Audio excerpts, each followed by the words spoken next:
Kembali di Sapa Indonesia Pagi, kita masih membahas mengenai kondisi dari anak kelas 5 SD yang saat ini berada di rumah sakit dalam perawatan dan saat ini dalam kondisi lumpuh setelah sempat koma untuk 3 hari sebelumnya akibat pengeroyokan yang terjadi di sekolah. Saya masih bersama AKP Elan, Kepala Seksi Humas Polres Musirawas, dan juga ada Pak Irwan Effendi, Kepala Dinas Pendidikan Musirawas, dan ada Ibu Retno Listiarti, Komisioner dari KPAI. Nah, saya menuju ke aspek hukum dari kasus ini. Kalau dari kepolisian, Pak Elan, apa yang bisa dilakukan mengingat korban dan pelaku ini sama-sama masih anak-anak berusia SD, gitu. Tentu saja ini anak-anak di bawah umur, gitu. Apa penanganan yang dilakukan pada saat ini, Pak Elan? Terima kasih, Pak. Untuk sekarang ini, Sareskrim Polres Musirawas, unit PPA. Pak, kedengaran, Pak? Kedengar, Pak? Silakan, Pak Elan. Kami ulangi, jadi Sareskrim Polres Musirawas yang menangani yaitu unit PPA sudah melakukan pemeriksaan, Pak, ke pelapor, saksi. Kemudian melakukan pengecekan TKP, melakukan penyitaan, dan berkoordinasi, Pak, dengan Dinas Pemberdayaan Perempuan dan Perlindungan Anak dan Bapas, Pak. Terhadap perkara masalah ini, Pak, karena ini pelaku adalah masih di bawah umur, kita dipersangkakan terhadap Undang-Undang Perlindungan Anak, Pak. Dan diyuntuhkan ke pasal 55 KUHP. Dan sewaktu penanganan dalam perkara ini, dalam pelaksanaan pemeriksaan, waktu dilakukan pemeriksaan, para pelaku didampingi oleh para orang tuanya, Pak. Anak-anak ini apakah dimintai keterangan juga dari mereka atau bagaimana prosesnya yang bisa dilakukan terhadap anak di bawah umur seperti ini, Pak? Terima kasih, Pak. Jadi terhadap anak-anak ini dimintai keterangan juga di Polres dengan didampingi oleh orang tuanya, Pak. Oke. Dan perkara ini dimajukan, Pak. Oke, adakah saksi sebenarnya, Pak, pada saat kejadian ini? Untuk saksi, Pak, kalau berdasarkan pemeriksaan mereka ini, Pak, dikonfrontir, Pak, sama-sama mereka ini dimintai keterangan dan menjelaskan peran dan masing-masing, Pak. Oke, dan apakah ada mungkin orang tua atau yang berusia dewasa yang juga melihat kejadian dan memberikan kesaksian juga dalam hal ini, Pak Elan? Sampai sekarang ini, Pak, masih dalam pendalaman, Pak. Lagi dicari, Pak. Oke, baik. Berarti saat ini memang masih terus didalami. Nah, terbayang saya adalah pelaku maupun saksi lainnya yang di sini mungkin dugaan saya juga banyak kan anak-anak mungkin ya, karena saat itu kan masih belum masuk kelas juga. Ini akan ada kesulitan sendiri untuk kepolisian, Pak, untuk memintai keterangan khususnya dari anak-anak. Meskipun didampingi oleh orang tuanya, tapi saya tidak terbayang kalau saya berusia mereka lalu ditanya-tanyai oleh polisi begitu. Ini ada kesulitan tersendiri pasti, Pak. Apa yang bisa dilakukan untuk benar-benar mendapatkan informasi yang sebenar-benarnya dari anak-anak ini? Terima kasih, Pak. Jadi dalam penanganan kasus ini, Pak, untuk dalam pemeriksaan, jadi unit PPA dari Sareskrim Polres Musirawas, Pak, untuk menanyakan ini, Pak, memang dibuat sedemikian rupa sehingga sewaktu melaksanakan pemeriksaan, pendekatan terhadap anak-anak, Pak, bisa dirasakan oleh anak-anak dan tidak terlihat memaksa atau menakutkan sewaktu dilakukan pemeriksaan, Pak. Tidak seperti interogasi begitu ya, Pak ya? Tidak sama, Pak. Oke, tidak sama dengan interogasi untuk kejadian di usia dewasa. Oke, saya ke Pak Irwan. Pak Irwan, apa yang saat ini mungkin pendampingan yang dilakukan untuk anak-anak tersebut, baik korban maupun pelaku? Karena sebenarnya saya yakin dua-duanya juga ya kita tahu korban saat ini dalam kondisi sakit di rumah sakit, bahkan orang tua terus menunggunya dan berharap bahwa lumpuhnya ini tidak permanen yang ia alami saat ini. Orang tua pelaku juga khawatir begitu dan mungkin saat ini mungkin tidak bisa melanjutkan pendidikannya dulu atau apa sebenarnya, Pak Irwan? Ya, terima kasih Mas Timothy. Bagi pelaku atau yang terduga pelaku, proses pembelajaran di sekolah masih tetap dilanjutkan sampai proses di kepolisian atau di pihak-pihak yang terkait itu selesai. Tapi pelaku dalam hal ini tidak seperti siswa-siswa lain yang datang tatap muka. Perlu kami ketahui juga bahwa di Musirawas masuk level 2, jadi proses pembelajarannya dengan tatap muka dengan terbatas. Ya. Nah, jadi untuk itu akhirnya dicari solusi bahwa anak tetap posisi di rumah, tetap mengikuti proses belajar mengajar dengan dibantu oleh guru yang datang ke rumah. Kalau ternyata kemudian ada fasilitas online, tapi kebanyakan karena ini di desa, signalnya juga mungkin tidak terlalu bagus.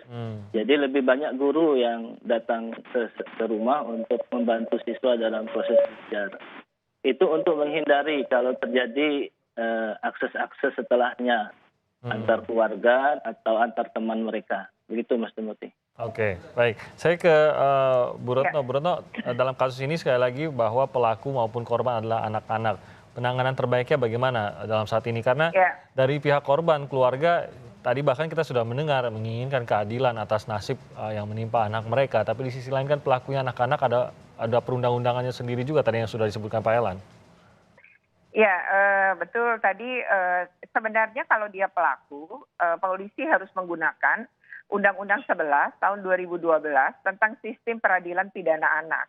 Memang ini korban, betul anak, berarti Undang-Undang Perlindungan Anak. Tapi untuk anak pelaku memang digunakan Undang-Undang SPPA.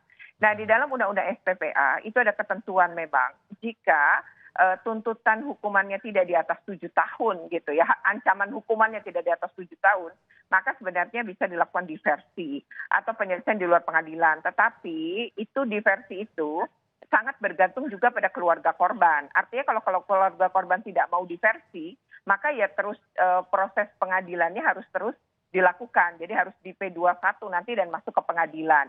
Yang kedua, biasanya hakim di dalam pengadilan anak dia akan memberikan hukuman yang tidak sama tentu dengan dengan orang dewasa. Nah, hukuman itu pun tidak harus tidak selalu keputusan pengadilan anak itu penjara. Tetapi biasanya anak akan lebih baik dijauhkan dari situ, tapi tetap mendapatkan hukuman, misalnya melalui rehabilitasi gitu, atau hal lain yang kemudian ditentukan oleh hakim. Nah, berikutnya lagi, kalau misalnya tadi ya, kata pihak kepolisian bahwa mereka sudah diperiksa dan didampingi orang tua. Kami apresiasi, memang harus begitu. Tapi ditambah lagi harusnya ada psikolog atau pekerja sosial yang ikut mendampingi. Andaikan juga tidak ada kuasa hukum ya, tentu bisa pakai psikolog karena tidak mudah bagi anak-anak ini menjalani semua proses pemeriksaan, apalagi di kantor polisi. Yang kedua adalah terkait dengan bagaimana korban. Keluarga korban pasti sangat terpukul. Nah, Dinas Pemberdayaan Perempuan dan Perlindungan Anak ini juga harus membantu rehabilitasi psikologinya ibu korban misalnya. Pasti ini keluarganya sangat terpukul. Nah, kemudian ini pemerintah daerah harus turun memang. Lalu tadi Dinas Pendidikan menyatakan akan tetap menjamin hak atas pendidikan anak-anak pelaku. Kami mengapresiasi sekali, memang begitu. Jadi kalau untuk anak usia di bawah 12 tahun pun dalam hukum kita memang nggak bisa ya diproses sebagaimana KUHP gitu. Ini kan saya nggak tahu ya usianya berapa, apakah di bawah 12 atau 12.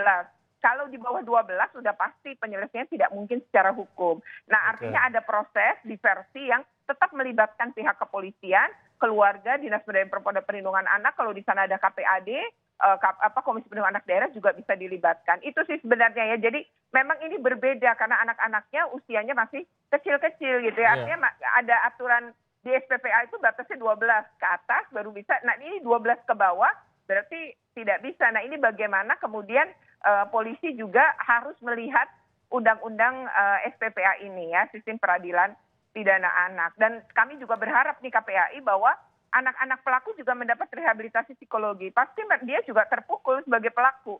Dia akan punya rasa bersalah dan lain-lain, ini butuh dibantu. Dari rasa ketakutan, kecemasan ini perlu dibantu juga direhabilitasi. Dan tadi kami apresiasi jika hak atas pendidikan tetap dipenuhi.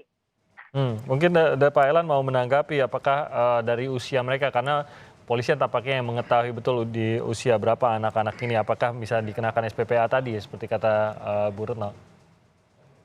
Terima kasih Pak. Jadi dalam pelaksanaan proses penyidikan ini Pak, kami masih terus mendalami. Jadi pemeriksaan tetap masih dilaksanakan. Memang kalau dalam perjalanan nanti terjadi diversi atau penyelesaian Pak, kita akan membuka jalan tentang masalah penyelesaian itu Pak.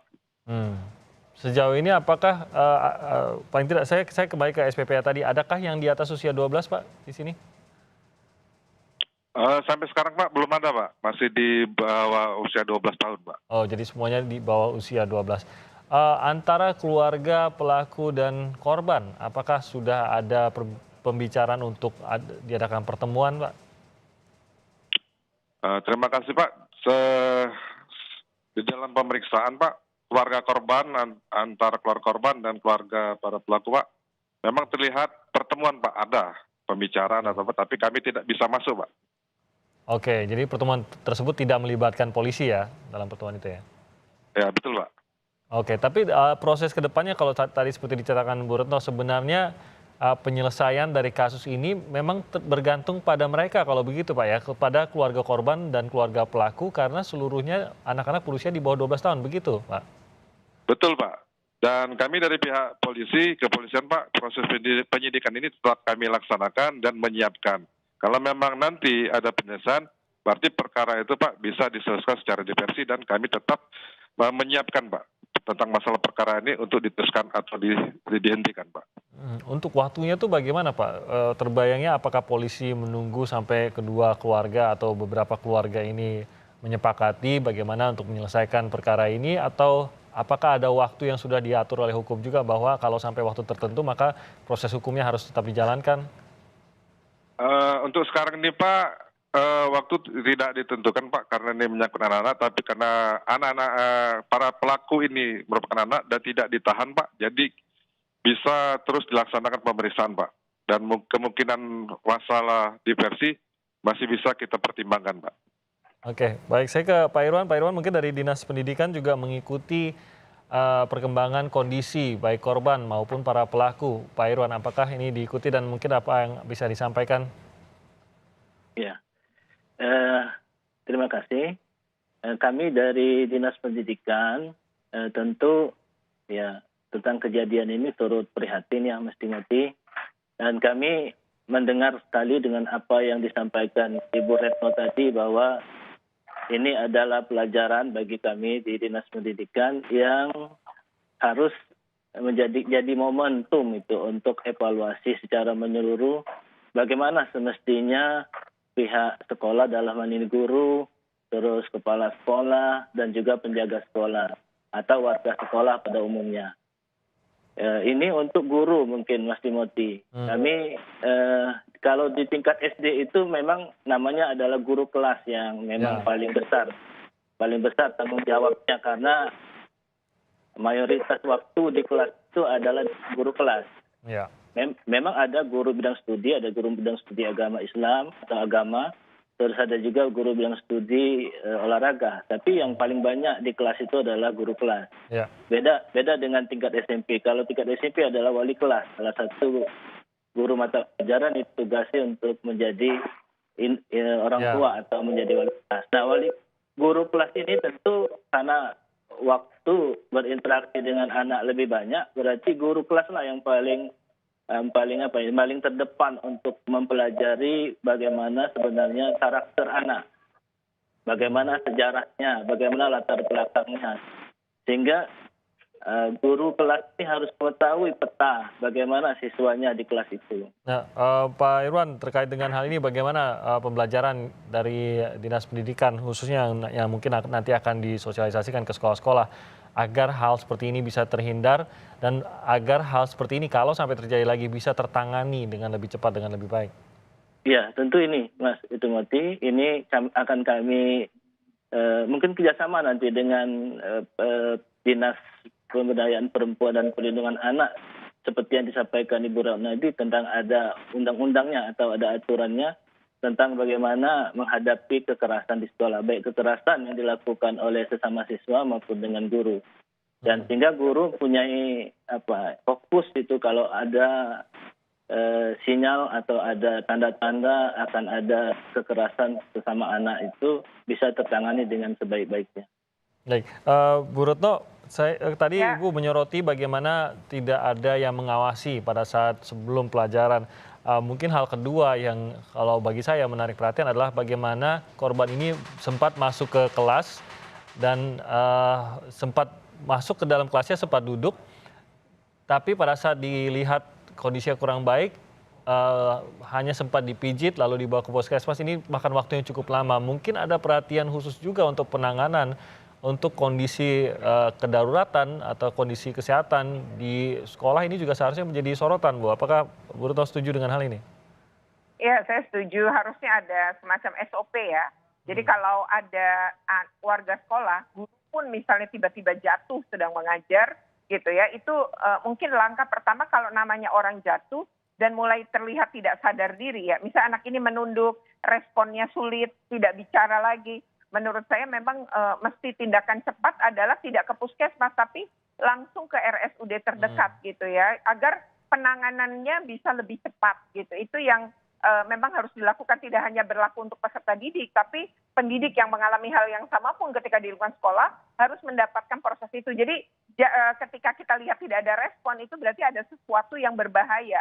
Jadi tidak cukup dengan dipijat atau di UKS saja, tapi segera aja langsung dibawa, siapa yang bawa mobil segera berkontak gitu ya. Kemudian dinas pendidikan juga harus mungkin menyiapkan sesuatu yang seperti itu untuk ke dinas kesehatan agar ada ambulan, sehingga membawa ke ambulan dengan patah tulang leher misalnya atau ada masalah dengan leher tadi, ini kan terlalu banyak mungkin diangkat, bergerak gitu ya, jadi makin memperparah kondisi gitu. Jadi memang harus ada SOP yang jelas ketika kondisi disebut dengan tidak sadar karena sempat jatuh, sempat apa, itu memang seharusnya langsung ya penanganannya adalah ke rumah sakit yang besar. Mungkin itu sehingga ini dengan penanganannya lebih cepat bisa jauh lebih lebih bisa diselamatkan gitu ya. Artinya dampaknya lebih kecil dibanding yang sekarang kan kelumpuhan ya, dan nanti kata dokter aja kemungkinan sembuhnya hanya 7-20%.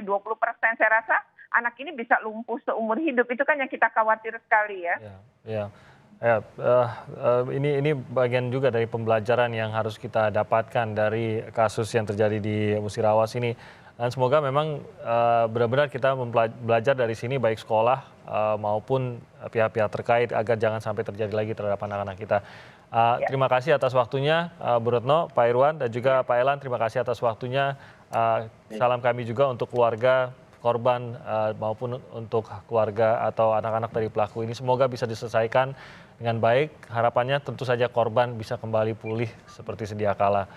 Terima kasih sekali Pak Elan, Pak Irwan, dan juga Bu Retno. Salam sehat. Ya, sama-sama. Salam sehat.